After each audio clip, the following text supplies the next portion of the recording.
The mahogany conference table gleamed under the harsh fluorescent lights of Morrison and Associates law firm, its polished surface reflecting the somber faces gathered around it, like a dark mirror of grief and expectation. Samantha Martinez smoothed the wrinkles from her simple black dress, a dress she had purchased specifically for her parents' funeral just 3 weeks ago, and found herself studying the framed diplomas lining the cream-colored walls. Anything to avoid looking directly at her brother David, who sat across from her with an expression that seemed to hover somewhere between poorly concealed anticipation and manufactured grief. The office itself spoke of old money and established tradition. Heavy leather-bound books lined built-in shelves that stretched from floor to ceiling, their gold-embossed spines creating an impressive backdrop of legal knowledge accumulated over decades. The carpet beneath their feet was a deep burgundy that muffled sound and gave the room an almost church-like quality of reverence and solemnity. Outside the tall windows, the relentless Arizona sun blazed down on the busy streets of downtown Phoenix.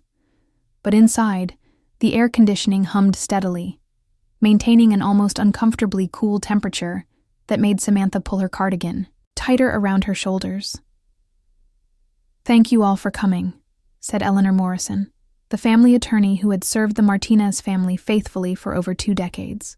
Her silver hair was pulled back in a neat French twist that hadn't changed style in all the years Samantha had known her, and her reading glasses, the same tortoiseshell frames she'd worn for at least 10 years, perched on the edge of her aquiline nose as she opened the leather portfolio containing her parents' final earthly wishes. "I know this is an extraordinarily difficult time for everyone gathered here today." Mrs. Morrison had been more than just a lawyer to the Martinez family. She had handled the purchase of their first home, the incorporation of their landscaping, business, and countless other legal matters over the years. Samantha remembered her from childhood, when she had seemed like a figure of almost intimidating authority. Now, looking at the woman's lined face and gentle eyes, she saw someone who had genuinely cared about Robert and Maria Martinez as people, not just clients.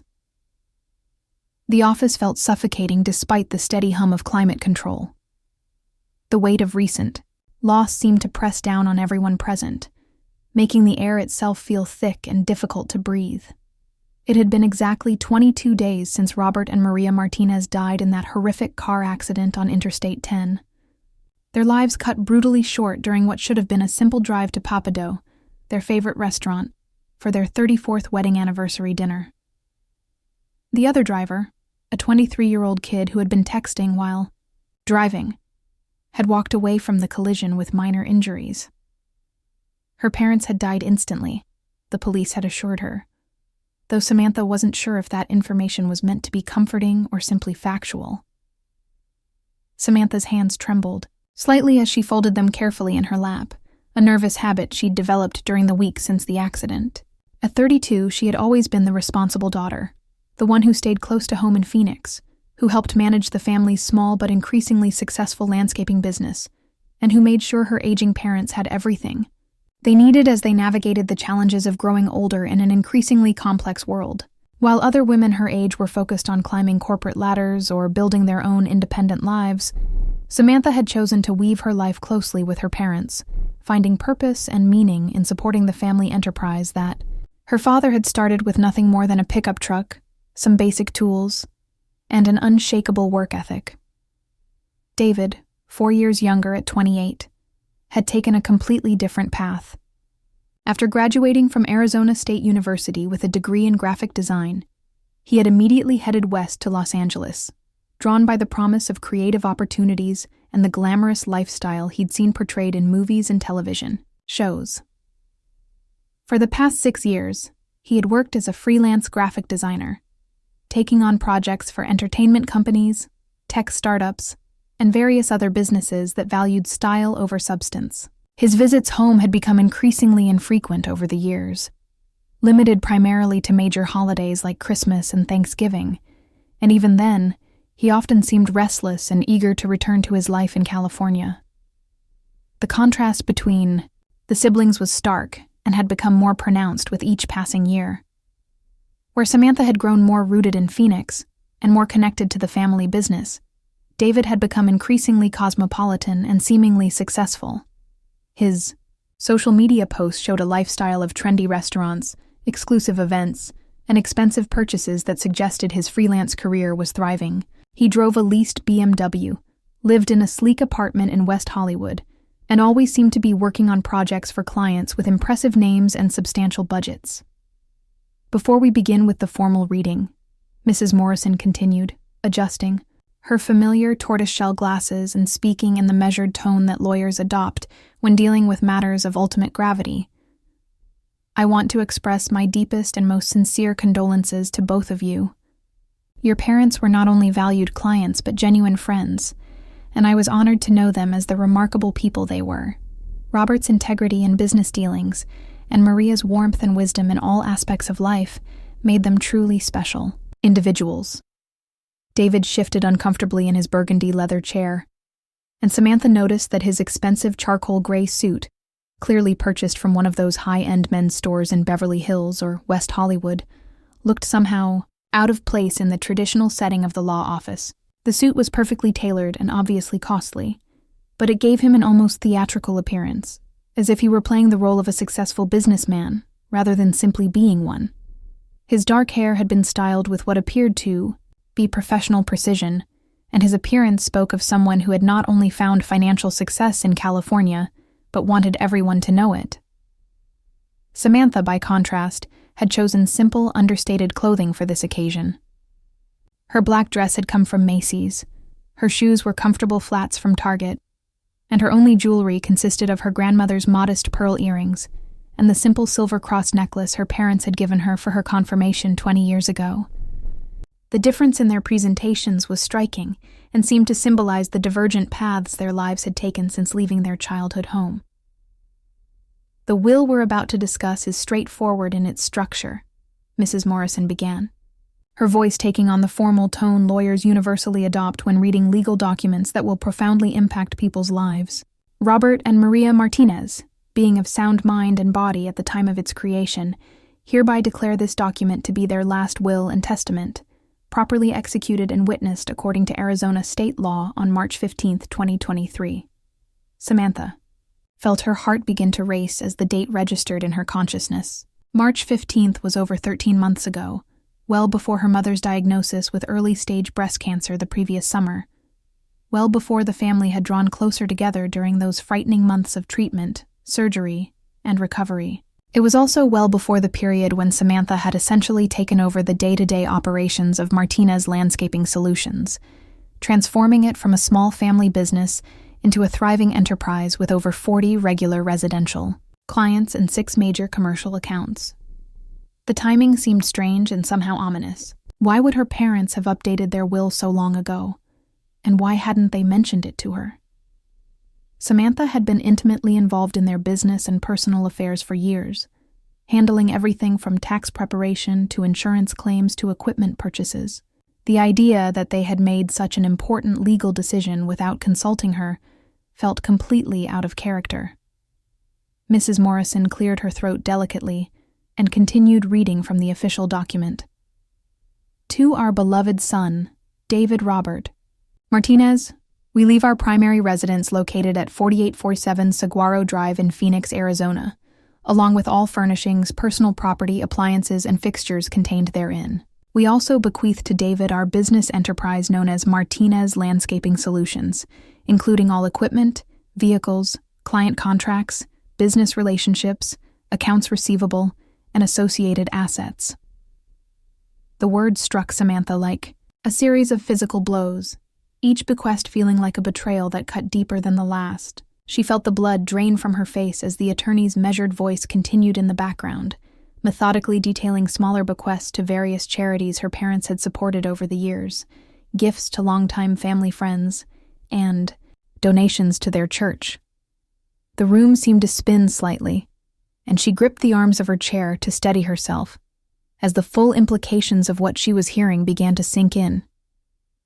To her, the daughter who had sacrificed her own career ambitions to help build the business from a struggling startup into a genuinely successful enterprise, who had spent countless weekends working alongside her father under the blazing Arizona sun, who had held her mother's hand through every chemotherapy session and driven her to every medical appointment. To her, they had left only a modest savings account totaling $15,000 and her grandmother's collection of antique jewelry, pieces that held sentimental value but little monetary worth. The irony was almost too painful to contemplate. Samantha had given up her dream of becoming an elementary school teacher to help her parents navigate the increasingly complex world of small business ownership in the 21st century. She had learned accounting software, customer relationship management systems, and digital marketing strategies. She had negotiated contracts with suppliers, managed employee schedules, and handled customer complaints with diplomacy and professionalism. Every successful project the company had completed in recent years bore her organizational fingerprints, and every satisfied customer had benefited from her attention to detail and commitment to excellence. David's face broke into what he was, clearly trying to disguise as a surprised smile, but Samantha could see the satisfaction lurking beneath his expression. I honestly don't know what to say," he managed, though his tone suggested he was far from genuinely shocked by this turn of events. "I mean, I knew Mom and Dad were proud of what I'd accomplished in Los Angeles, but this level of trust and confidence, it's overwhelming." "It represents exactly what they wanted," Mrs. Morrison said gently, closing the leather portfolio with a soft thud that seemed to echo in the suddenly silent room. "Your parents were very specific and deliberate about their wishes, David. They spent considerable time discussing their decision and weighing all the factors involved. The house keys, business documents, client files, and equipment titles are ready for you to collect whenever you feel prepared to assume ownership and responsibility." Samantha finally found her voice, though it emerged as barely more than a whisper. "Mrs. Morrison, may I ask, did my parents provide any explanation for their decision? Any reasoning for why they chose to distribute their assets in this particular way?" The elderly attorney's expression softened with what appeared to be genuine sympathy and perhaps a touch of discomfort. "Your parents felt that David's entrepreneurial spirit and business acumen, as demonstrated by his success in Los Angeles, would be best suited to continuing and expanding the family legacy. They also mentioned that you had already established your own independent career path and life direction." The explanation felt like salt being poured into fresh wounds. Samantha had indeed established a career path as the de facto business manager and operational backbone of Martinez Landscaping Solutions. She had spent the past 8 years transforming her father's simple landscaping service into a sophisticated business operation. She had implemented computer systems for scheduling and billing, developed marketing materials that had attracted dozens of new clients, and created operational procedures that ensured consistent quality and customer satisfaction. Her independent career path had been entirely focused on making her parents' business successful and sustainable. She had turned down job offers from other companies, declined opportunities to pursue her teaching credentials, and even ended a 2-year relationship with a man who had wanted her to move with him to Seattle because she couldn't bear the thought of leaving her parents to manage the increasingly complex business alone. "There is one additional matter to address," Mrs. Morrison said, reaching into her portfolio and withdrawing a cream-colored envelope with Maria Martinez's distinctive handwriting across the front. "Your mother left this personal letter with instructions that it be read aloud only after the formal will had been presented. It's addressed to both of you." With slightly trembling hands that betrayed her own emotional investment in the family's situation, Mrs. Morrison carefully opened the envelope and unfolded a single sheet of paper covered with Maria Martinez's careful, precise handwriting. The same handwriting that had labeled countless school lunch bags, signed permission slips, and written loving notes tucked into suitcases when her children traveled. The letter was brief, but filled with the warmth and love that had characterized Maria Martinez throughout her life.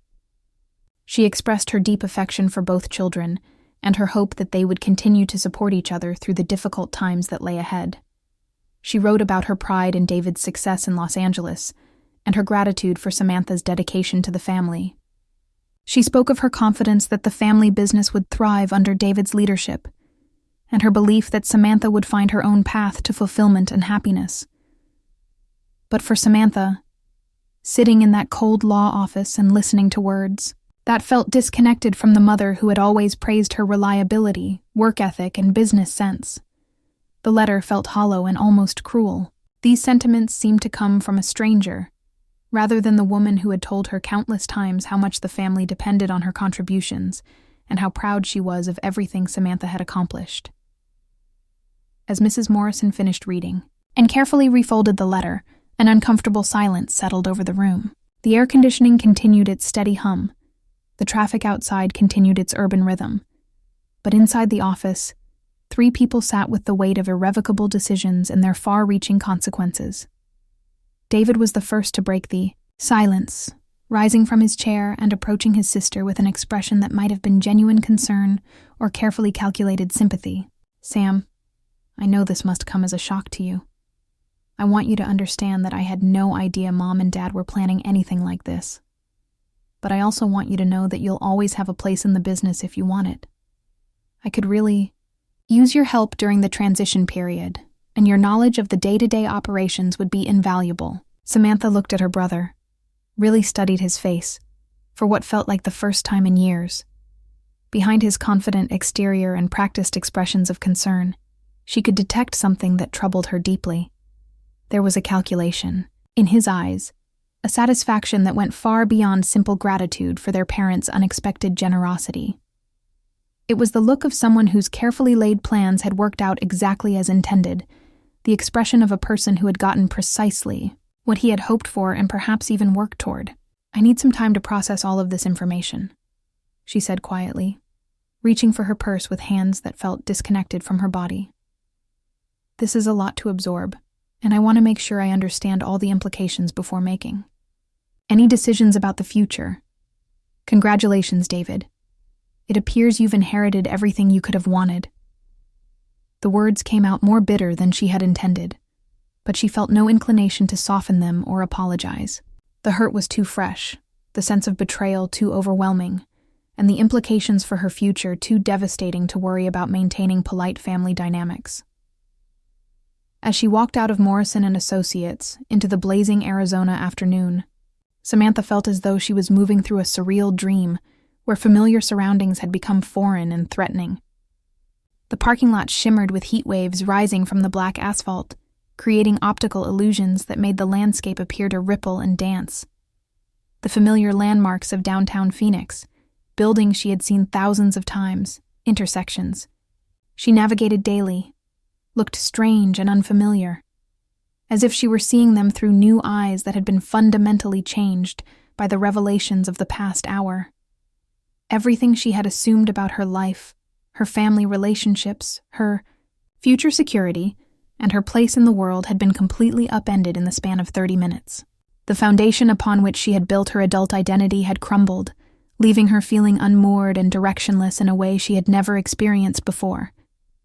But as she sat in her reliable Honda Civic, a sensible car she had chosen for its practicality rather than its image, gripping the steering wheel and trying to make sense of the emotional chaos swirling through her mind, she remembered something that provided the first spark of hope and purpose she had felt since walking into the law office.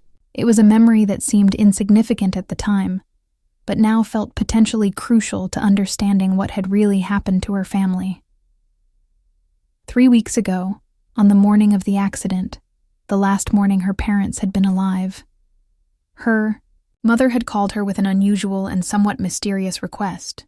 The call had come early, around 7:30, which was unusual because her mother typically waited until after 9 to make phone calls, believing it was impolite to disturb people before they had time to have their morning coffee and prepare for the day. "Mia," her mother had said, using the Spanish endearment that always made Samantha feel cherished and loved. "I need you to do something important for me today. Can you meet me at the bank this afternoon around 2 o'clock? There's something I need to take care of, and I want you to be there with me." At the time, Samantha had assumed her mother wanted help with some routine banking matter, perhaps updating account information, signing new paperwork, or discussing their business banking needs. Her parents had never been entirely comfortable with the increasing complexity of modern financial institutions, and they often asked for her assistance with matters that involved multiple forms or complicated procedures. They had met at First National Bank on Central Avenue, the same institution, where the Martinez family had conducted their banking for over 20 years. Maria had been uncharacteristically secretive about the purpose of their visit, saying only that it involved important family business, and that Samantha would understand everything when the appropriate time arrived. What had surprised Samantha most was discovering that her mother had a safety deposit box, something she had never known existed in all her years of helping with family financial matters. Maria had been very specific about the procedure, making sure Samantha observed everything carefully and understood the process completely. She had placed a sealed envelope in the box, giving Samantha explicit instructions not to open it unless something happened to both parents. "This is just a precaution, mija," her mother had said, her voice carrying a weight and seriousness that had seemed disproportionate to what appeared to be a simple banking transaction. "Sometimes it's important to prepare for possibilities we hope will never occur. You'll know when the time is right to open this, and when that time comes, you'll understand why I needed you to have it." Now, sitting in the parking lot of Morrison, and associates with her world completely transformed, Samantha realized that the time her mother had spoken of had finally arrived. Something had indeed happened to both parents, and the sealed envelope waiting in the safety deposit box might hold answers to questions she was only beginning to formulate.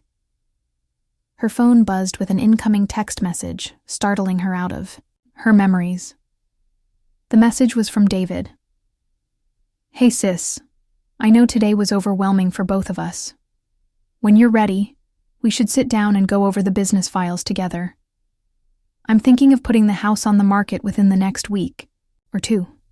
So the sooner we can get everything organized and sorted out, the better for everyone involved." Samantha stared at the message for a long moment, feeling a mixture of anger and determination rising within her.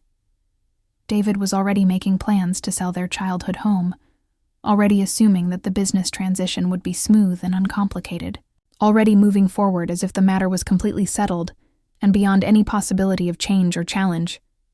But something deep in her intuition told her that the matter was far from settled. Her mother's mysterious trip to the bank, the sealed envelope, the explicit instructions to open it only if something happened to both parents. None of it made sense in the context of the will they had just heard read. The timing, the secrecy, the careful preparations all suggested there was more to the story than what had been revealed in Mrs. Morrison's office. She typed back carefully, "David, there's something important we need to discuss before you make any plans about the house or the business. There are some things about Mom and Dad's final wishes that you don't know about yet. Can you meet me at Mrs. Morrison's office tomorrow morning at 10 o'clock? David's response came quickly, and she could almost hear the irritation in his written words. "What are you talking about, Sam? We just heard the will read today. Everything has already been settled according to their wishes. I don't understand what there could possibly be left to discuss." "Trust me on this," Samantha replied, feeling more confident and determined than she had since walking into the law office.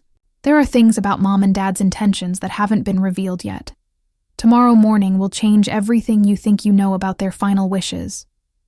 As she finally started her car and began the familiar drive home through the streets of Phoenix, past the strip malls and adobe houses that had formed the backdrop of her entire life, Samantha realized that her mother had given her more than just a mysterious envelope in a safety deposit box. She had given her the tools to uncover the truth, the power to ensure that justice would prevail, and the opportunity to prove that integrity, hard work, and family loyalty would ultimately be rewarded. Tomorrow, she would return to Morrison and Associates.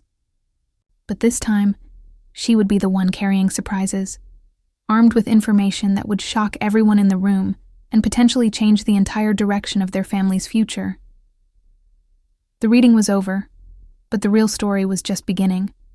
The First National Bank on Central Avenue looked exactly as it had 3 weeks earlier, its familiar glass facade reflecting the morning sun and its parking lot already busy with customers conducting their daily financial business. But as Samantha walked through the heavy glass doors, she felt like a completely different person than the one who had accompanied her mother on that mysterious errand that now seemed so significant and purposeful. The marble floors echoed with her footsteps as she approached the customer service desk, her hands trembling slightly as she presented her identification and the small brass key to her safety deposit box, a key her mother had pressed into her palm with such solemnity just hours before the accident that had changed everything. "Of course, Ms. Martinez," said Janet Holloway, the bank employee who had assisted her mother during that final visit. Janet was a woman in her 50s with graying brown hair and kind eyes behind wire-rimmed glasses, and she had worked at this branch for over 15 years. "I'm so terribly sorry for your loss. Your mother was such a lovely woman, always so polite and thoughtful. She mentioned you frequently over the years, and she was so proud of everything you'd accomplished with the family business." "Thank you so much, Janet," Samantha replied, following the familiar employee down the narrow corridor that led to the safety deposit box area.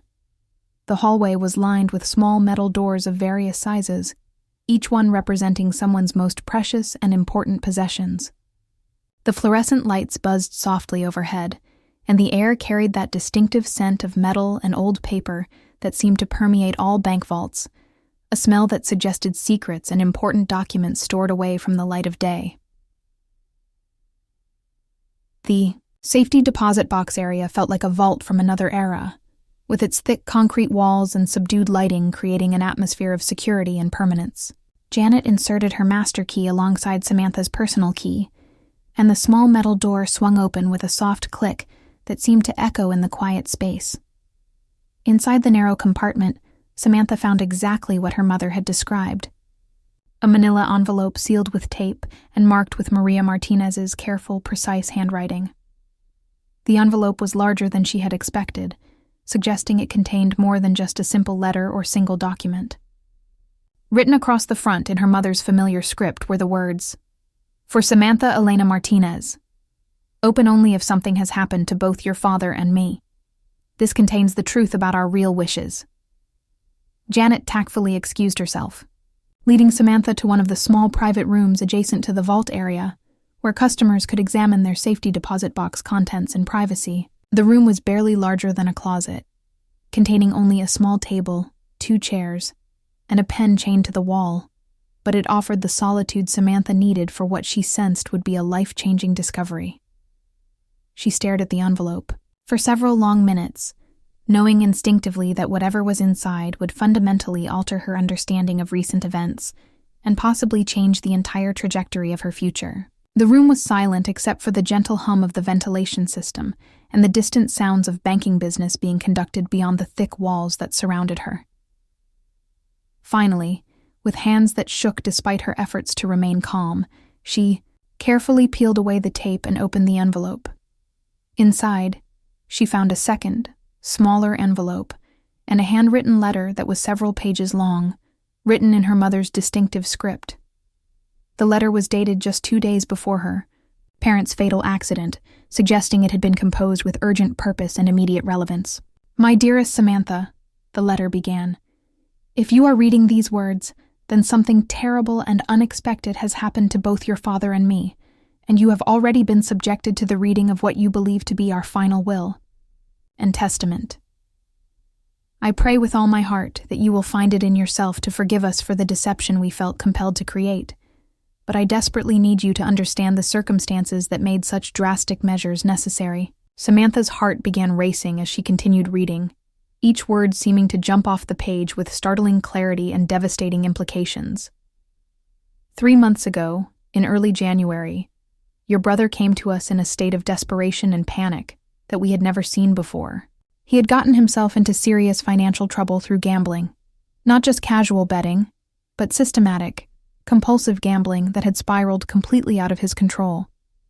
He owed a substantial amount of money to some very dangerous people in Los Angeles, people who had made it clear that they expected prompt payment and who had implied serious consequences if their expectations were not met. The revelation hit Samantha like a physical blow. She had to stop reading for a moment to catch her breath and process this information. David's expensive lifestyle, his designer clothes, his leased BMW, his trendy apartment, none of it had been funded by a successful freelance career. It had all been built on borrowed money and gambling debts that had apparently grown beyond his ability to manage or control. David was absolutely desperate when he came to us, the letter continued. He begged us to change our will immediately, leaving him the house and the business so he could sell everything quickly and use the money to pay off his debts. He said if we didn't help him immediately, these dangerous people would hurt him, and he would have no choice but to disappear completely from our lives. He told us we would never see him again, never hear from him again, and that he would essentially have to cease to exist as our son in order to protect himself and us from the consequences of his gambling problems. Samantha felt tears beginning to form in her eyes as she read about her parents' anguish and the impossible position David had put them in. She could imagine how devastating it must have been for them to hear their son make such threats, to be forced to choose between losing him forever and potentially destroying the financial security they had worked their entire lives to create. Your father and I were heartbroken by David's situation and his ultimatum, Maria's letter explained. We didn't want to lose our son, but we also knew that simply giving him everything we had worked for would be profoundly unfair to you. You have been our rock, our steady support, our reliable partner in building the business into something truly successful and sustainable. You sacrificed your own dreams and ambitions to help us create a legacy that could support our family for generations to come. The letter continued with a detailed explanation of the impossible dilemma her parents had faced and the creative solution they had devised to address it. After many sleepless nights and countless discussions, your father and I made what we believed was the wisest decision possible under the circumstances. We agreed to change our will publicly, creating the document that satisfied David's immediate demands and gave him hope that his financial problems could be resolved. However, we also created a second will, our real and actual final testament, that reflects our true wishes and our genuine assessment of who should inherit our life's work. Samantha's hands were shaking so violently that she could barely hold the letter steady enough to continue reading. The envelope attached to this letter contains our actual last will and testament, properly witnessed and notarized by Mrs. Morrison in a private meeting that David knows nothing about. Eleanor was sworn to absolute secrecy and instructed to honor whatever document you presented to her following our deaths. She has been expecting your visit ever since we created this arrangement. The letter went on to explain their true intentions in heartbreaking detail. The house on Saguaro Drive, with all its memories and significance, would go to Samantha, who had always loved the home and had spent countless hours helping to maintain and improve it over the years. The landscaping business, which had grown from a simple lawn care service into a sophisticated operation, largely due to Samantha's organizational skills and business acumen, would also be hers to own and operate. David would receive a substantial cash inheritance, $75,000, which their parents had calculated would be sufficient to cover his gambling debts, while still providing him with a fresh start, but not enough to enable continued irresponsible behavior or create the impression that his poor choices had been rewarded. We hoped and prayed that we would live long enough to help David overcome his gambling addiction and resolve his financial problems honestly, the letter continued. We wanted to give him time to prove that he could change his life and make better decisions, at which point we could have restored the original will arrangement without anyone being hurt by our temporary deception. Unfortunately, fate and a careless young driver had different plans for our family. Maria's letter also contained a detailed explanation of why they had chosen to handle the situation with such elaborate secrecy, rather than simply confronting David directly about his problems. We were afraid that if we refused his demands outright, we really would lose him forever. We were also concerned that his desperation might lead him to make even worse decisions, or to put himself in greater danger. By appearing to give him what he wanted while secretly protecting our real intentions, we hoped to buy time for him to come to his senses and seek help for his gambling addiction. The letter included specifics about David's debts that made Samantha's stomach turn. He owed money, not just to legitimate financial institutions, but to loan sharks and illegal gambling operations that operated outside the law and beyond the protection of normal legal remedies. The amounts were staggering, nearly $200,000. $1,000 in total, accumulated over the course of just 18 months of increasingly reckless betting on sports events, poker games, and casino gambling. Your brother's problems began small, as these things often do, Maria explained. He started betting on football games with friends, then moved to online poker, then to casino gambling during his frequent trips to Las Vegas for supposed business meetings. Each loss led to bigger bets as he tried to recover his money, and each bigger bet led to bigger losses. By the time he came to us for help, he was borrowing money from dangerous people just to make minimum payments on his existing debts.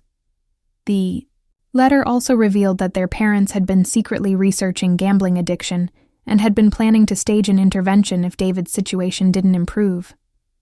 They had contacted counselors, researched treatment programs, and even spoken with other families who had dealt with similar problems.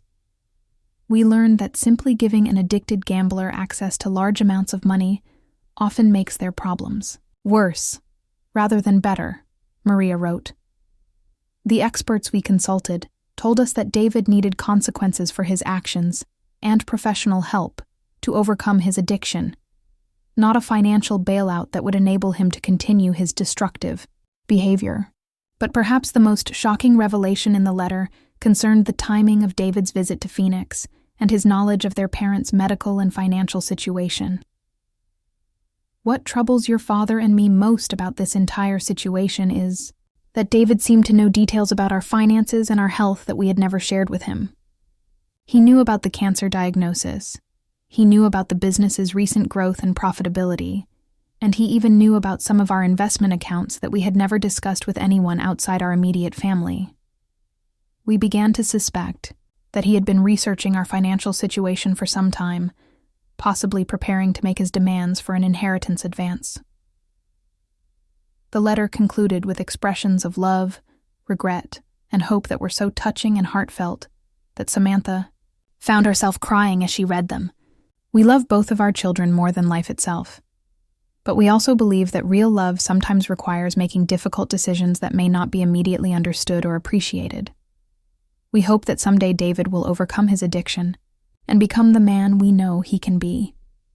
We also hope that you will forgive us for putting you in this difficult position and for not being able to resolve this situation before our time on Earth ended. The business you helped us build is worth far more than David realizes. According to the most recent appraisal we commissioned, Martinez Landscaping Solutions has assets and goodwill worth nearly $500,000. You earned that business through years of dedication, sacrifice, and hard work. It belongs to you, and we trust you to continue building it into something even more successful and meaningful. With trembling hands, Samantha opened the second envelope and found a professionally prepared legal document that bore the official seal of Morrison & Associates and was dated just 1 week after the March will that David had heard read in the law office. This document was signed by both her parents, with Mrs. Morrison's signature as the witnessing attorney, and it had been notarized by someone from the attorney's office. As she read through the legal language, Samantha realized the full extent of her parents' careful planning and the depth of their understanding of both their children's characters and needs.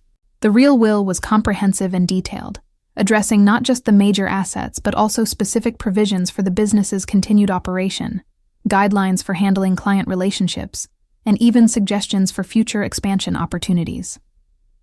The document also included provisions that demonstrated her parents' continued hope for David's recovery and their desire to maintain family relationships despite the difficult circumstances. If David successfully completed a gambling addiction treatment program and remained debt-free for a period of 2 years, he would be eligible to receive an additional inheritance that would bring his total to $100,000. However, there was also a section that made Samantha's heart race with its implications. If David contested the will or attempted to claim that he had been promised more than what was specified in the document, he would forfeit his entire inheritance. Her parents had anticipated the possibility that their son might not accept their decision gracefully and had built in consequences for such behavior. Perhaps most importantly, the will included detailed documentation of the business's actual value, including client contracts, equipment assessments, financial projections, and market analysis that Samantha had helped prepare over the past 2 years. Martinez Landscaping Solutions was indeed worth nearly $500,000 when all assets, goodwill, and future earnings potential were properly calculated. The documentation also revealed something that shocked Samantha. Her parents had been secretly setting aside money for her education, maintaining a separate account specifically designated for her to pursue her teaching credentials if she ever decided to return to her original career goals. The account contained over $30,000, accumulated over the years through small monthly deposits that they had never mentioned to her. Samantha sat in the small bank room for nearly 2 hours, reading and rereading both the letter and the legal documents. She felt a complex mixture of emotions washing over her in waves. Relief that her parents had truly understood and valued her contributions. Sadness that they had felt compelled to engage in such elaborate deception. Anger at David for putting them in such an impossible position, and determination to ensure that their real wishes were honored and respected. As she finally gathered the papers and prepared to leave the bank, one final detail in her mother's letter caught her attention and filled her with a sense of anticipation and purpose. Mrs. Morrison has been expecting your visit ever since we created this arrangement. She has been instructed to immediately recognize the validity of the real will and to take all necessary steps to ensure its proper execution. She also has additional documentation in her files that will support our decision and provide legal protection against any challenges David might attempt to mount. Walking out of First National Bank into the bright Phoenix morning, Samantha felt as though she was emerging from one life and stepping into another entirely. The weight of the envelope in her purse seemed to anchor her to the ground, providing a sense of stability and direction that had been completely absent since her parents' death. For the first time in 3 weeks, she felt a genuine sense of hope and purpose, along with the growing conviction that justice would ultimately prevail. The morning air was crisp and comfortable, a welcome relief from the oppressive heat that would characterize the later hours of the day. The parking lot was busy with the typical Tuesday morning rush of customers conducting banking business before heading to work, and the normal rhythms of urban life provided a comforting backdrop to the extraordinary discovery she had just made. Her phone buzzed with a text message from David, and she felt a surge of anger as she read his presumptuous words. "Hey sis, I've been thinking about our conversation yesterday. I've already contacted a real estate agent about listing the house, and I have a meeting scheduled this afternoon with someone who might be interested in purchasing the landscaping business. I know this is moving fast, but I really need to get everything settled as quickly as possible. When can we meet to go over the client files and equipment inventory?" Samantha stared at the message for several long moments, feeling a mixture of fury and determination building within her. David was moving forward with his plans as if the matter was completely settled and beyond any possibility of change or challenge. He was treating their parents' life work as nothing more than assets to be liquidated for his convenience, showing no respect for the decades of effort and love that had gone into building the family business. But what angered her most was the transparent urgency in his message. He wasn't taking time to grieve their parents or to consider the emotional significance of the family home. He was focused entirely on converting their inheritance into cash as quickly as possible, presumably to pay off the gambling debts that had created this entire crisis in the first place. She typed back carefully, choosing her words with precision. "David, I think you're moving much too quickly with these plans. There are some very important things about Mom and Dad's final wishes that you don't understand yet. Before you make any commitments to real estate agents or potential buyers, we need to have a serious conversation about some documents they left that will change everything you think you know about their intentions." David's response came within minutes, and she could practically feel his irritation and anxiety through the phone screen. "What are you talking about, Sam? We heard the will read yesterday by their attorney. Everything was clear and straightforward. I don't understand what documents you could possibly be referring to, and I really don't have time for games or delays. I need to move forward with this as soon as possible." "This isn't a game, David," Samantha replied. "This is about Mom and Dad's real wishes, which are very different from what you heard yesterday. Meet me at Mrs. Morrison's office tomorrow morning at 10 o'clock and bring your copy of the will. You're going to learn some things that will completely change your understanding of what our parents actually wanted." She could see that David was typing a response, then stopping, then typing again. Finally, his message appeared. "Fine, but I'm warning you, Sam. If this is some kind of attempt to delay or complicate things, I'm not going to be patient about it. I have obligations and deadlines that can't wait for family drama." Samantha felt a cold satisfaction as she read his response. His mention of obligations and deadlines confirmed everything their mother had written about his gambling debts and the dangerous people he owed money to. Tomorrow's meeting would indeed involve family drama, but not the kind David was expecting. As she drove home through the familiar streets of Phoenix, past the strip malls and adobe houses that had formed the landscape of her entire life, Samantha found herself seeing everything with new eyes. The small retail businesses, the carefully maintained residential neighborhoods, the desert landscaping that characterized her hometown, all of it represented the kind of honest, hard-working community where her parents had built their lives and their business. Her phone rang as she pulled into the driveway of her small apartment complex, and she was surprised to see Mrs. Morrison's number on the caller ID. "Samantha, dear," the attorney's familiar voice said, "I hope you don't mind me calling directly. Janet Holloway from First National contacted me this morning to let me know you had visited your safety deposit box. I assume you found what your mother left for you?" "I did," Samantha replied, feeling a sense of relief at being able to speak openly about the situation for the first time. "Mrs. Morrison, I have to ask, how long have you known about the real will?"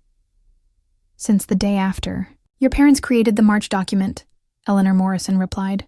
"Your mother contacted me privately and asked if I would be willing to participate in what she called a necessary deception to protect our family. She explained the situation with David's gambling problems and their fears about losing him forever if they didn't appear to comply with his demands."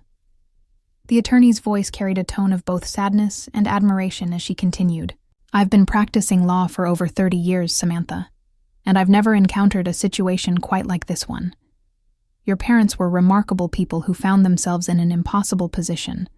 They managed to protect both of their children, while ensuring that their life's work would continue in capable hands." "What happens now?" Samantha asked.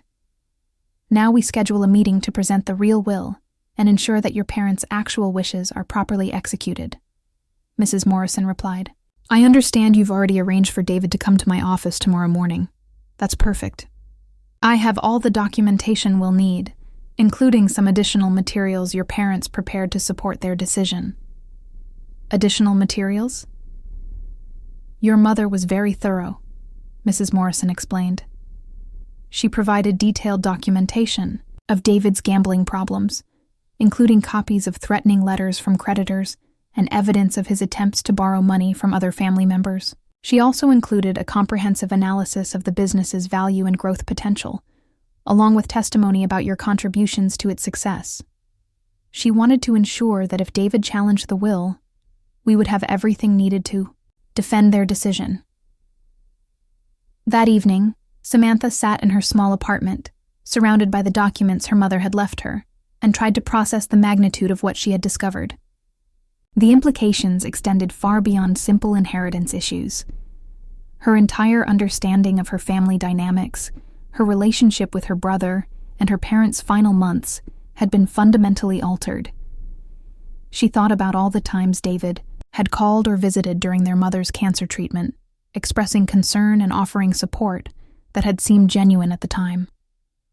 Now she wondered how much of his attention had been motivated by worry about their mother's health and how much had been focused on monitoring the family's financial situation and his potential inheritance. She also thought about her parents' behavior during their final months, small signs and subtle clues that now made perfect sense in light of what she had learned. Her mother's increased interest in the business operations, her questions about client relationships and future prospects, her requests for detailed financial projections. All of it had been preparation for ensuring that Samantha would be ready to take over when the time came. There had also been her father's comments about David's lifestyle and his concerns about his son's priorities and values. Robert Martinez had never directly criticized David's choices, but he had made several remarks about the importance of living within one's means and building wealth through honest work rather than speculation or shortcuts. As she prepared for bed, Samantha felt a complex mixture of emotions about the confrontation that awaited her the next morning. She was nervous about David's reaction to learning the truth, but she was also excited about the prospect of finally owning and operating the business she had helped to build. Most importantly, she felt a profound sense of connection to her parents and gratitude for their wisdom in handling such a difficult situation with such care and foresight. Tomorrow would bring the truth to light, and with it, the opportunity to honor her parents' real wishes, while potentially helping her brother begin the difficult process of overcoming his addiction and rebuilding his life on a foundation of honesty rather than deception. The discovery was complete. Now it was time for the confrontation. Mrs. Morrison's law office felt charged with tension the second time around, like the air before a thunderstorm. The same mahogany table gleamed under the fluorescent lights. The same prestigious diplomas lined the cream-colored walls. But everything about the atmosphere had changed completely. Samantha sat calmly in her burgundy leather chair, the manila envelope containing her parents' real will, resting on the polished table in front of her like a loaded weapon waiting to be fired. Across from her, David paced nervously near the tall windows that overlooked downtown Phoenix, his expensive charcoal suit looking even more wrinkled than it had the day before, as if he had slept poorly, or not at all. "I still don't understand why we're here again," David said for what seemed like the 5th time in 10 minutes, his voice carrying a sharp edge of anxiety that he was failing to conceal despite his obvious attempts to maintain composure. The will was read yesterday. Everything was settled according to Mom and Dad's wishes, and I have important appointments scheduled for this afternoon. I really can't afford to waste time on unnecessary meetings. Mrs. Morrison adjusted her familiar tortoiseshell reading glasses and looked at Samantha with what appeared to be a mixture of relief and anticipation.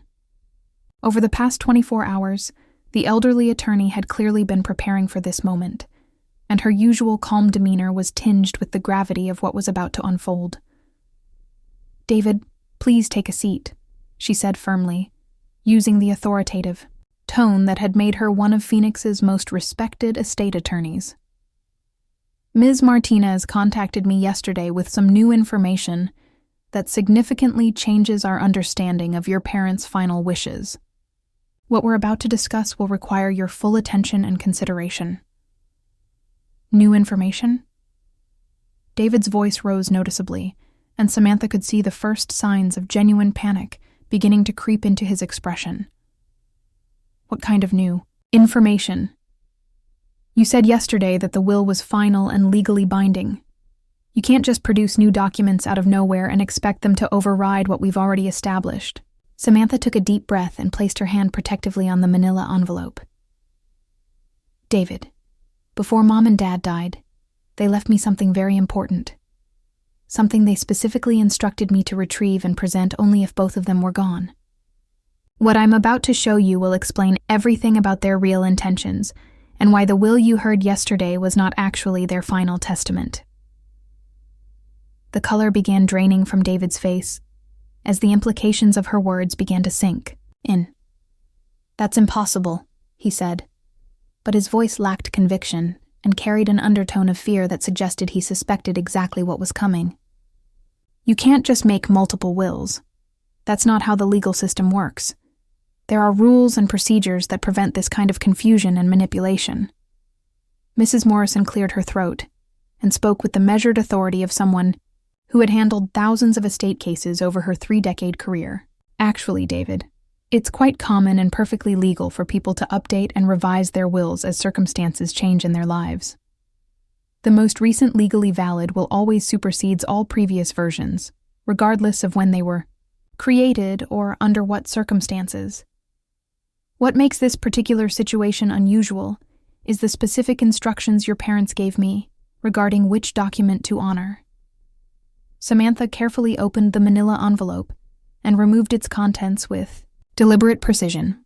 "David, Mom left me a detailed letter explaining everything about your gambling problems, about the money you owe to dangerous people in Los Angeles. and about how you pressured our elderly parents to change their will by threatening to disappear from their lives forever if they didn't give you what you demanded. David's face went completely white, and he sank into his chair as if someone had physically pushed him.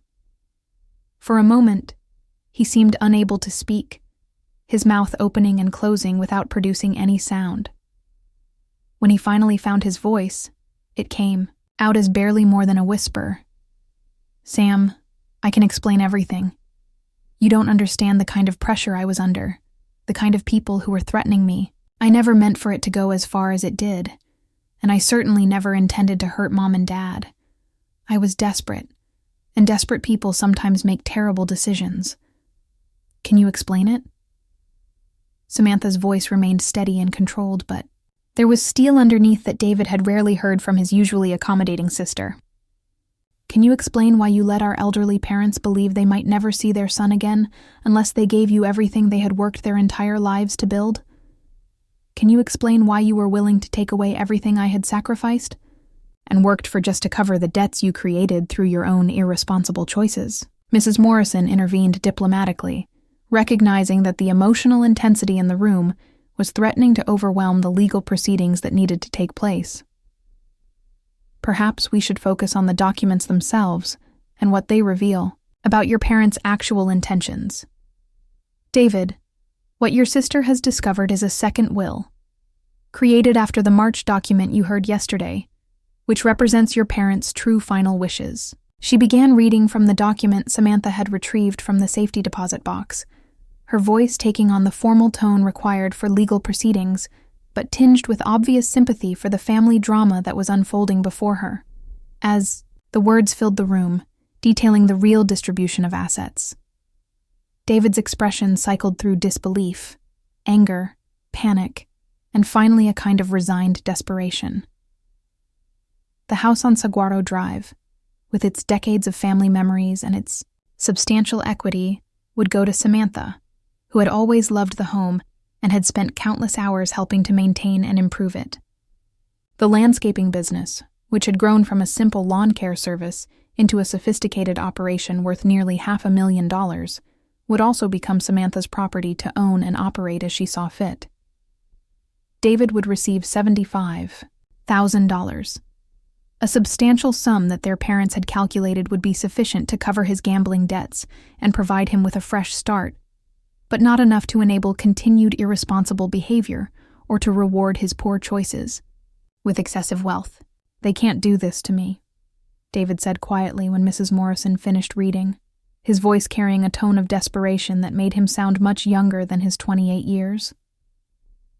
"You don't understand the kind of people I owe money to, Sam.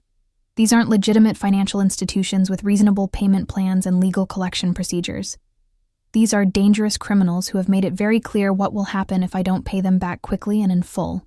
"I understand perfectly," Samantha replied, her voice carrying no sympathy, despite the genuine concern she felt for her brother's safety. "Mom explained everything in her letter. She and Dad were trying to help you, but they weren't going to sacrifice everything they had built just to enable your gambling addiction and poor decision-making. They wanted to give you enough money to resolve your immediate crisis, while also ensuring that you would face real consequences for your actions." David stood up abruptly, his chair sliding backward across the polished hardwood floor with a sharp, scraping sound that seemed to echo through the quiet office. "This is insane. I'm going to contest this. You can't just produce a secret will out of nowhere and expect it to override clear legal documents. I'll hire my own attorney, and we'll fight this in court if necessary." Mrs. Morrison's voice took on a stern, warning tone that commanded immediate attention. "David, before you make any threats or decisions you might regret, I need to draw your attention to Section 12 of this will. Your parents anticipated the possibility that you might not accept their decision gracefully, and they included specific consequences for such behavior." She turned to the relevant page and read aloud.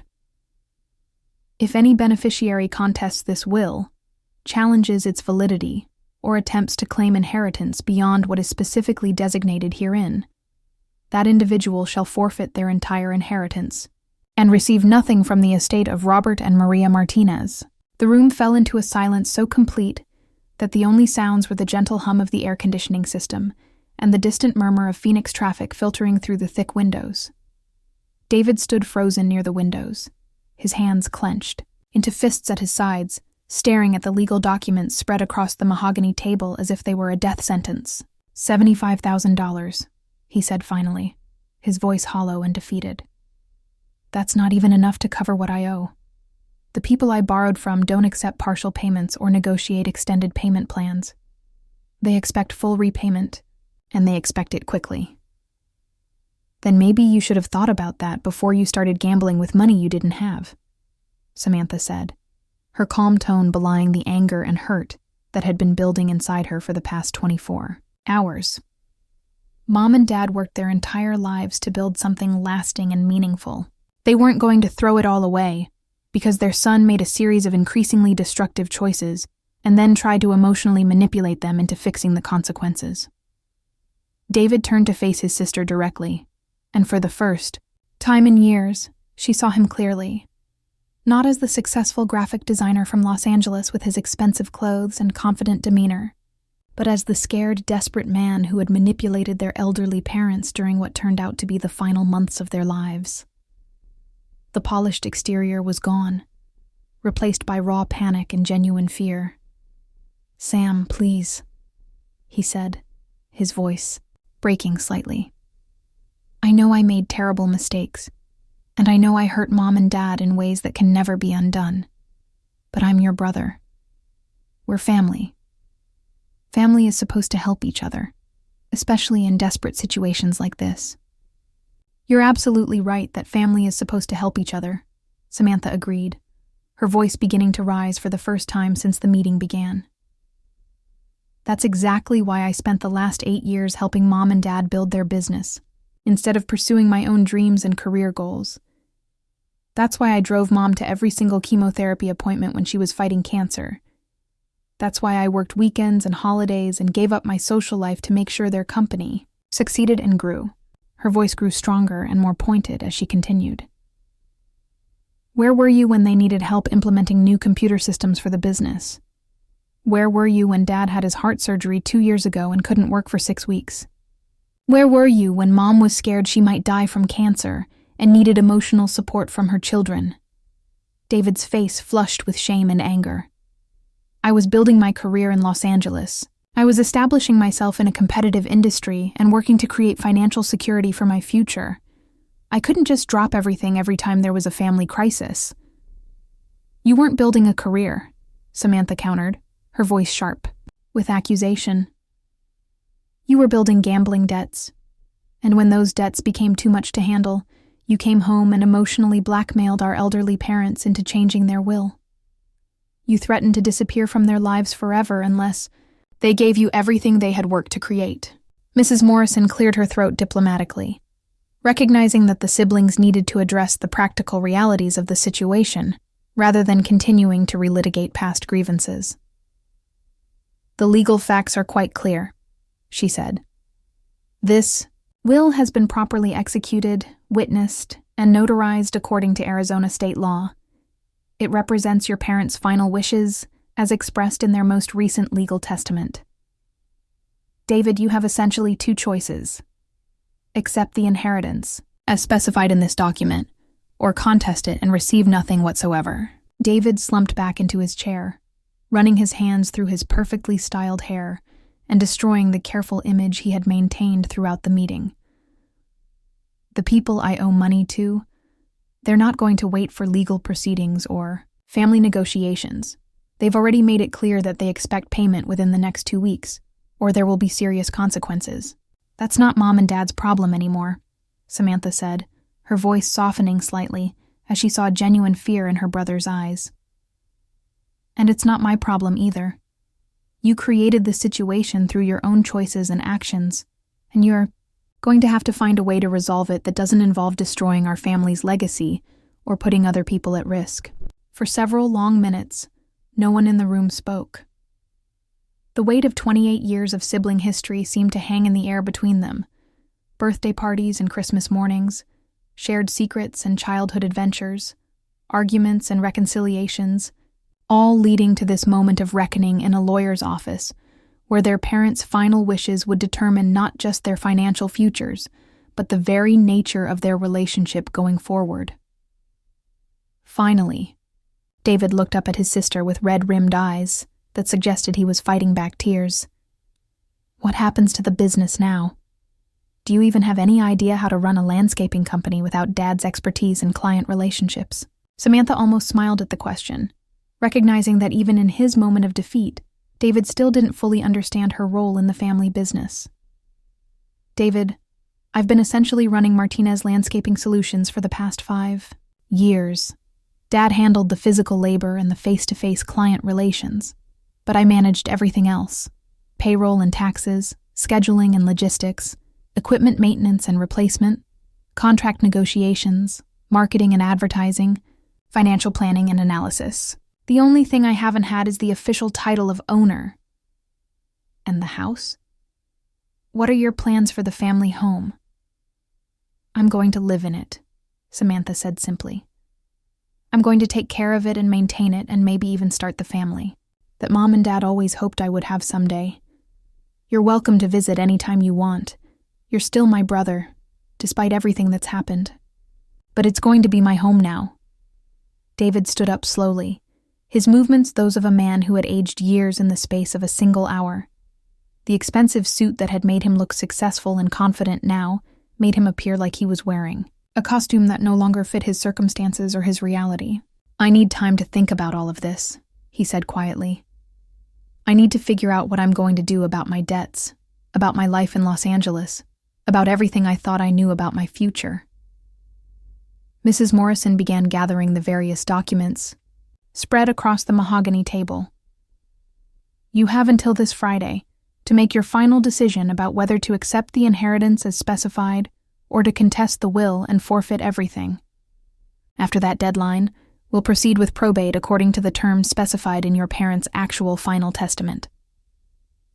As David prepared to leave the law office, he turned back to Samantha one final time, his expression a mixture of regret, anger, and something that might have been genuine remorse. I want you to know that I never intended for things to go this far when I first asked them to help me. When I came to them about changing the will, I really believed that I could get my gambling under control and eventually pay them back every penny they advanced me. I thought everything would go back to normal once I got past the immediate crisis. I believe you, Samantha said quietly, and she realized that she meant it. But Mom and Dad knew better than we did about the nature of addiction and the importance of consequences. They understood that simply giving you access to large amounts of money would probably make your problems worse rather than better. The people I owe money to aren't going to care about addiction treatment or life lessons, David said. They're going to care about getting paid, and if I can't pay them, they're going to make sure I can't gamble anywhere ever again, because I'll be dead. Then you need to find another solution, Samantha replied. Maybe you need to contact the police, or move somewhere safe, or find some other way to protect yourself that doesn't involve liquidating our parents' life work. But you can't solve your problems by destroying what they built. After David left the office, his footsteps echoing down the hallway like the sound of a man walking toward an uncertain and potentially dangerous future, Samantha remained in the law office for another 30 minutes, signing paperwork and discussing the practical aspects of assuming ownership of her parents' estate. Your parents were remarkably wise people, Mrs. Morrison observed as they completed the final documents. They found a way to help their son without enabling his destructive behavior, and they ensured that their life's work would continue in the hands of someone who truly understood its value and significance. That kind of wisdom and foresight is quite rare, especially in families dealing with addiction and financial crisis. Do you think David will contest the will? Samantha asked. I doubt it, the attorney replied. He's clearly desperate for money, but he's also smart enough to realize that $75,000 is better than nothing at all. My guess is that he'll accept the inheritance and try to find other ways to address his remaining debts. Walking out of Morrison & Associates into the blazing Phoenix afternoon for what she hoped would be the final time in connection with this matter, Samantha felt a profound sense of completion and justice. The truth had been revealed, Her parents' real wishes had been honored, and the family business she had helped to build would continue under her ownership and direction. But she also felt a deep sadness about the state of her relationship with David and genuine concern about his safety in the coming weeks and months. The confrontation had resolved the immediate legal questions, but it had also revealed the depth of her brother's problems and the dangerous situation he had created for himself. As she drove home through the familiar streets of Phoenix, past the desert landscapes and adobe houses that had shaped her entire life, Samantha realized that this was both an ending and a beginning. The confrontation was over, and she had emerged victorious in terms of the inheritance dispute. But now the real work would begin, the work of rebuilding family relationships, managing a business as its owner rather than its manager, and creating a future that would honor her parents' memory while also fulfilling her own dreams and ambitions. Tomorrow would bring new challenges and new opportunities. Tonight, she would grieve the loss of the relationship she had thought she had with her brother, celebrate the vindication of her parents' trust in her abilities, and begin planning for a future that was finally, truly, her own. 8 months later, Samantha stood in the front yard of a beautiful Scottsdale home, watching with satisfaction as her expanded crew finished installing an elaborate desert landscape that would be featured in Phoenix Home and Garden magazine the following month. The December air was crisp and comfortable, perfect working weather that made the brutal summer heat seem like a distant memory. The morning sun cast long shadows across the carefully arranged saguaro cacti, colorful barrel cacti, and native flowering plants that created a stunning display of southwestern beauty. "This is absolutely breathtaking," said Mrs. Patricia Williamson, the homeowner, as she surveyed the transformed yard with obvious delight. "You and your team have exceeded every expectation I had when we started this project.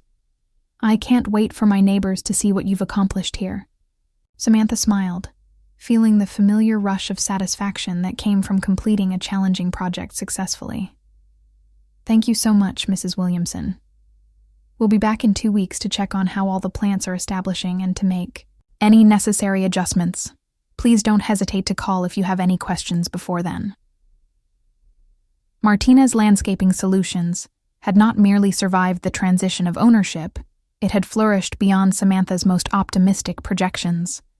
Word of mouth and several high-profile projects like the Williamson residence had brought them 23 new residential clients and 5 major commercial contracts, including a municipal project to redesign the landscaping around Phoenix City Hall that would keep them busy well into the following year. The business now employed 12 full-time workers, up from the original crew of 6, and Samantha had been able to purchase 2 new trucks and a significant amount of specialized equipment that allowed them to take on larger and more complex projects. She had also implemented a comprehensive digital marketing strategy and a customer relationship management system that streamlined operations and improved communication with clients.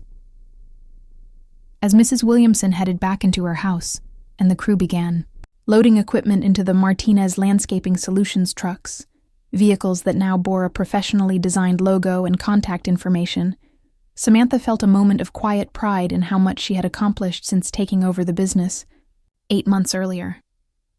Her phone buzzed with a text message, and she was pleased to see it was from David.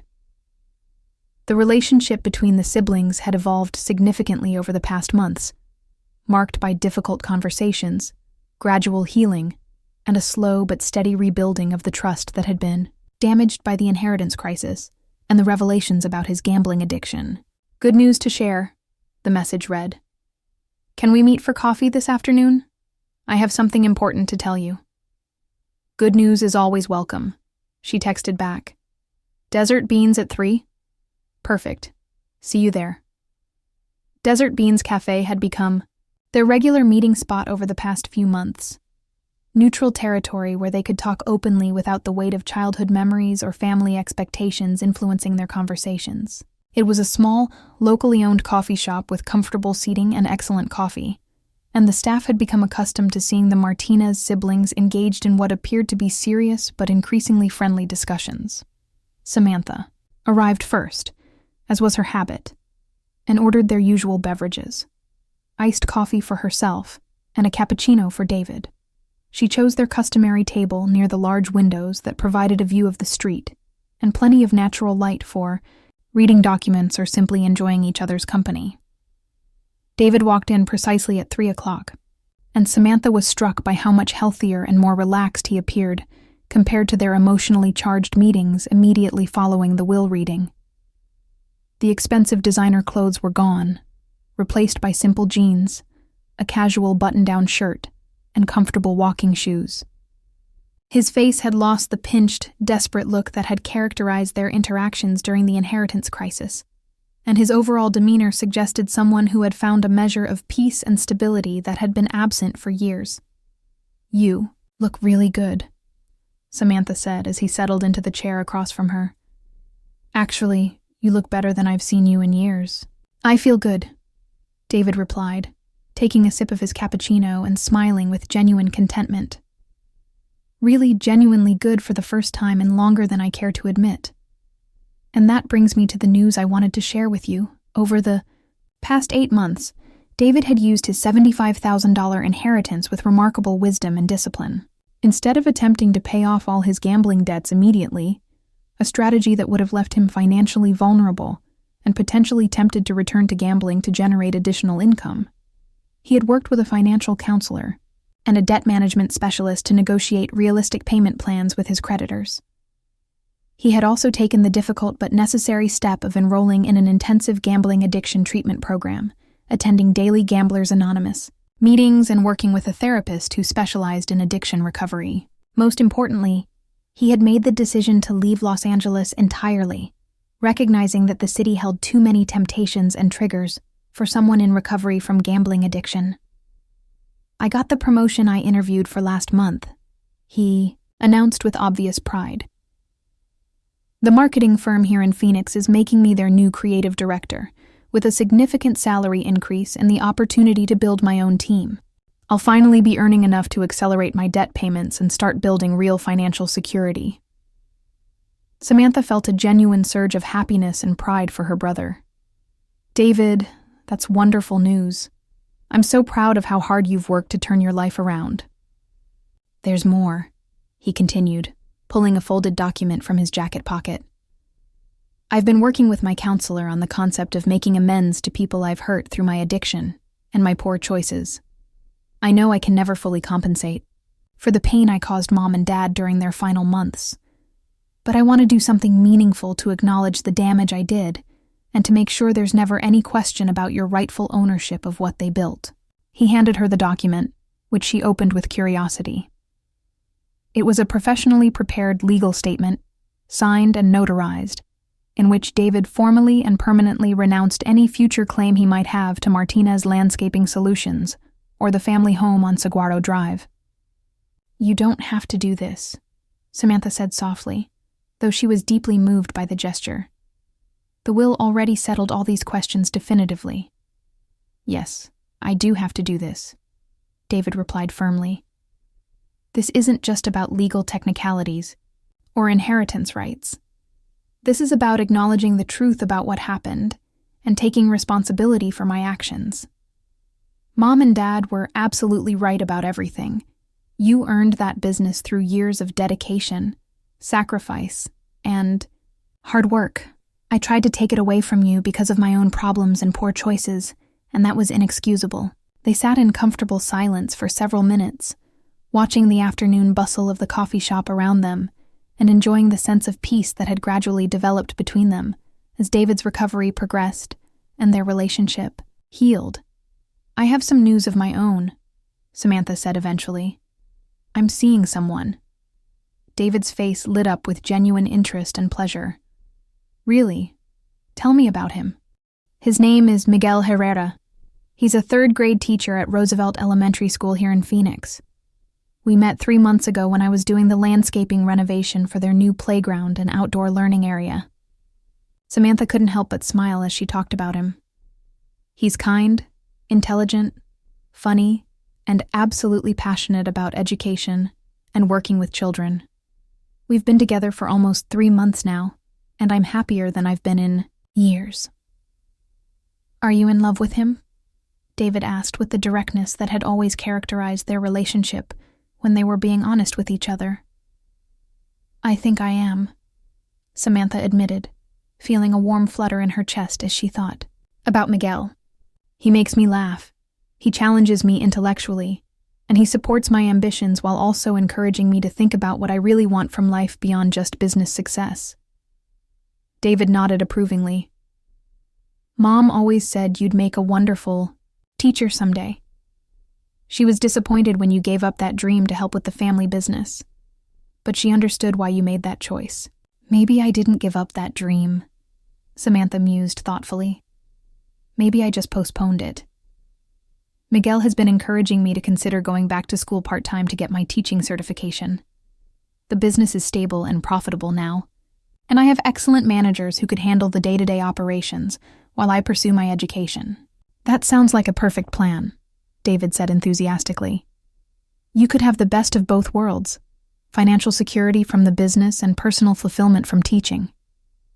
As they prepared to leave the coffee shop, David made a request that touched Samantha deeply. "Would it be okay if I came over for Sunday dinner this week? I'd really like to see what you've done with the house, and I'd love to meet Miguel if he's available. Maybe you could make Mom's enchilada recipe, the one that was always better than any restaurant version." "I'd love that," Samantha replied, meaning it completely. "How about this Sunday around 6? I'll make Mom's enchiladas, and you can finally see all the improvements I've made to the house." "Her recipe was always perfect," David said with a wistful smile that carried genuine warmth rather than the calculated charm he had displayed during his darker period. "I've missed family dinners more than I realized." Walking back to their cars, in the coffee shop parking lot, both siblings felt the weight of the past 8 months settling into something approaching genuine peace and mutual respect. The crisis had tested their family bonds in ways none of them could have anticipated, but it had also revealed strengths and truths that might never have emerged under normal circumstances. "Sam?" David called out as she reached her truck, a newer model she had purchased to replace her aging Honda, emblazoned with the Martinez Landscaping Solutions logo and her contact information. "Yeah? I know I've said this before, but I need to say it again. Thank you for not giving up on me completely, even when I probably deserved it. And thank you for taking such incredible care of Mom and Dad's legacy. Seeing what you've accomplished with the business. They would be so proud of everything you've built." Samantha felt tears threatening to form in her eyes. "We're family, David. That's what family does. We support each other through the difficult times and celebrate each other's successes. I'm proud of how hard you've worked to get your life back on track. Do you think they can see us now?" David asked quietly. "Do you think Mom and Dad know how everything turned out?" "I do," Samantha said with conviction. "I think they're proud of both of us. Proud that you found the strength to overcome your addiction, and proud that their business is thriving. Most importantly, I think they're happy that we found our way back to each other." As Samantha drove home through the familiar streets of Phoenix that evening, past the desert landscapes and adobe houses that had shaped her entire life, she reflected on the extraordinary journey that had brought her family to this point of healing and hope. The hidden will had been revealed. The truth had been acknowledged, and justice had ultimately prevailed. But the real victory was in the restoration of relationships and the creation of a foundation for future happiness. Her parents' deception had initially felt like a betrayal of trust, but she now understood it as perhaps the most loving and wise decision they could have made under the circumstances. They had given David the motivation and consequences he needed to confront his addiction and change his life, while simultaneously ensuring that their life's work would continue in capable and caring hands. The evening sun was beginning to set behind the desert mountains that surrounded Phoenix, painting the sky in brilliant shades of orange, pink, and purple that never failed to take her breath away.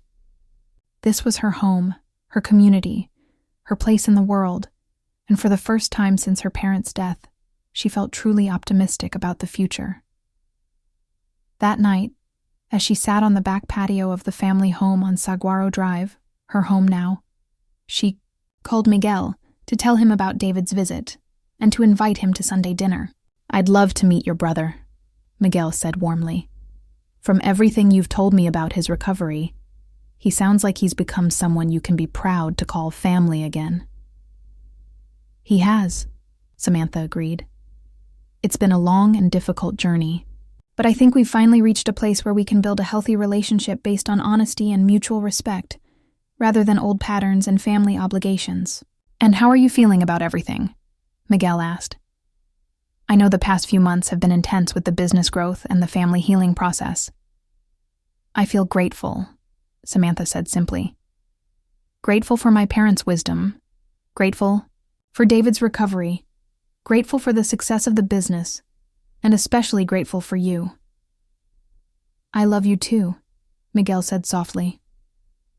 "I'll see you tomorrow evening after work, and we can start planning this family dinner that's clearly very important to you." After ending the call, Samantha remained on the patio for another hour, watching the stars emerge in the darkening desert sky and thinking about the future she was building. The landscaping business would continue to grow and evolve, potentially expanding into new markets and services. Her relationship with Miguel was deepening into something that felt permanent and meaningful. Her teaching certification was a realistic goal that would allow her to fulfill childhood dreams while maintaining financial security. Most importantly, her family, reduced now to just herself and David, was healing and becoming stronger than it had been in years. The crisis that had threatened to destroy them had instead revealed their fundamental love for each other and their capacity to overcome even the most challenging circumstances. Sunday evening arrived with perfect Arizona winter weather. Clear skies, comfortable temperatures, and the kind of natural beauty that reminded residents why they had chosen to build their lives in the Sonoran Desert. Samantha had spent the afternoon preparing her mother's enchilada recipe, using the handwritten instructions that Maria Martinez had passed down from her own mother and grandmother. The house on Saguaro Drive looked better than it had in years. Samantha had used some of her business profits to update the kitchen appliances, refinish the hardwood floors, and add fresh paint throughout the interior. The backyard landscaping, naturally, was spectacular. A showcase of desert plants and artistic design that served as an advertisement for her company's capabilities. David arrived promptly at 6 o'clock, carrying a bottle of wine and wearing an expression of nervous anticipation.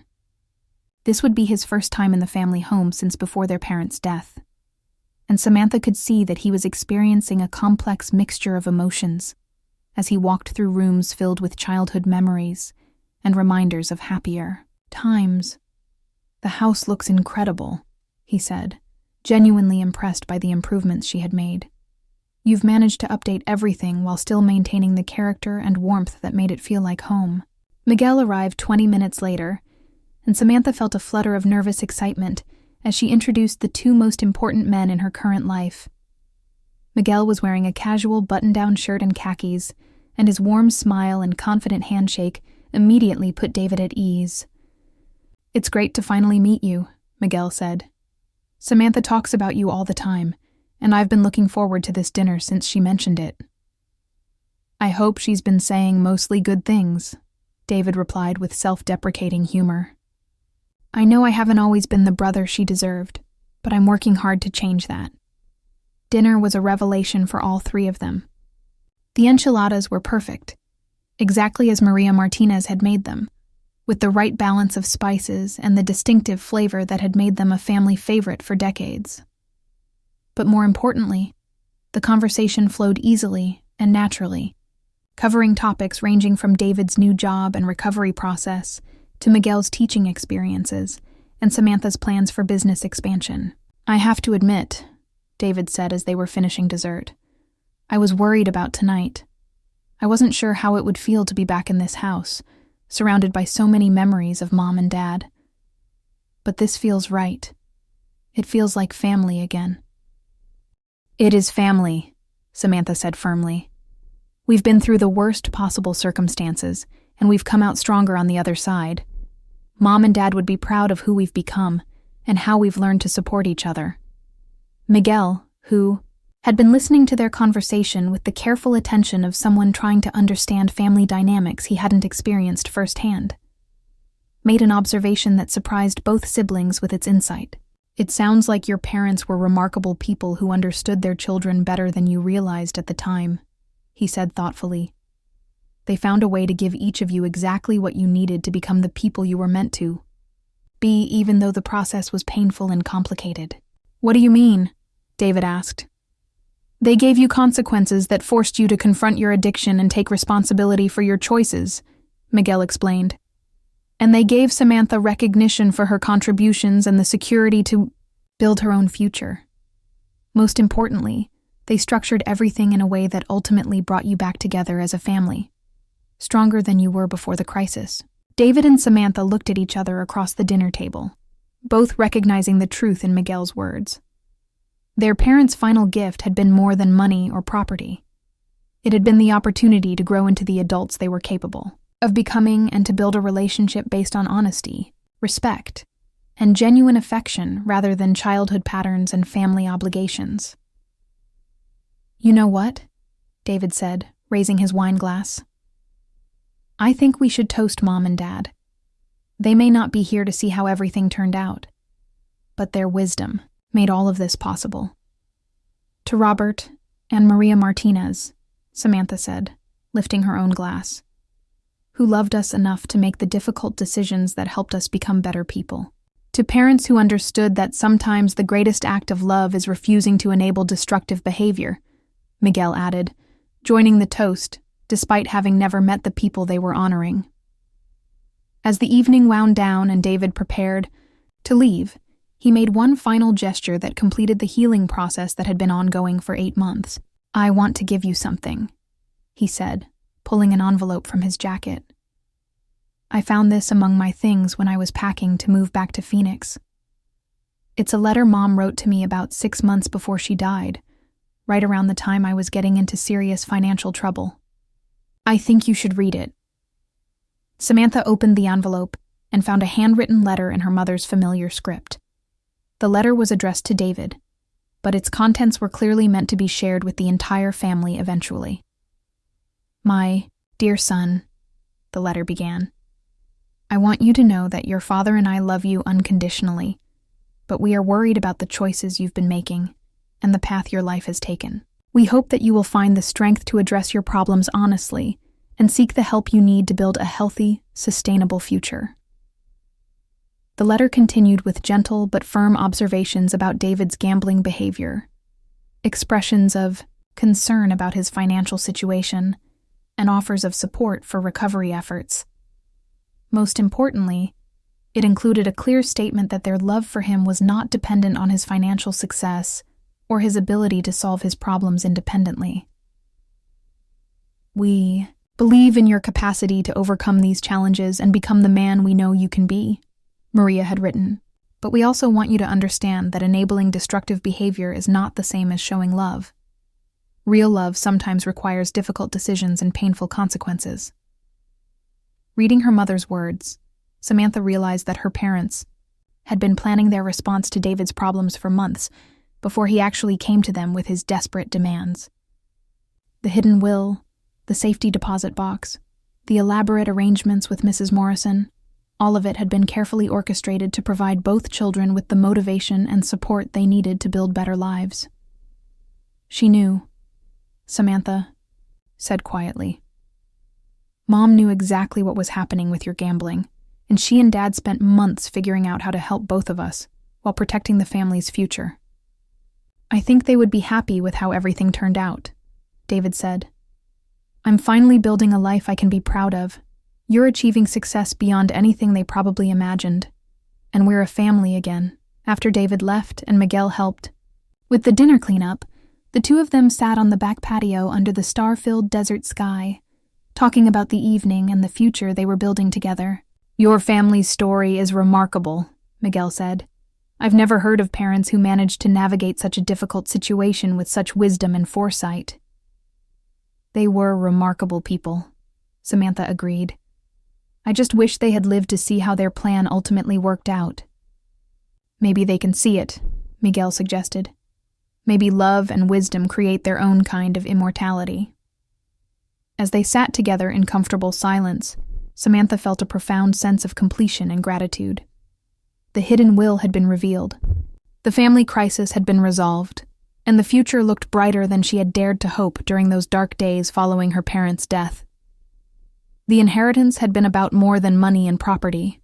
It had been about understanding that the most valuable gifts parents can give their children are the tools and motivation they need to become their best selves, even when the process involves pain, confusion, and temporary conflict. Her parents had left her more than a house and a business. They had left her the knowledge that hard work and integrity would ultimately be rewarded, that family bonds could survive even the most severe tests, and that love sometimes expressed itself through difficult decisions that required faith in long-term outcomes rather than immediate gratification. Tomorrow would bring new challenges and opportunities. The business would continue growing. Her relationship with Miguel would deepen and evolve, and her plans for returning to school would take shape. But tonight, surrounded by the desert beauty of her hometown and filled with hope for the future, Samantha Martinez felt truly at peace for the first time since her parents' death. The hidden will had changed everything, exactly as her mother had intended. But the real transformation had been in the hearts and lives of the people it affected. A lasting legacy of wisdom, love, and the unshakable belief that families could overcome any obstacle when guided by truth, supported by love, and motivated by the desire to honor those who came before them. The story was complete, but the life it had made possible was just beginning.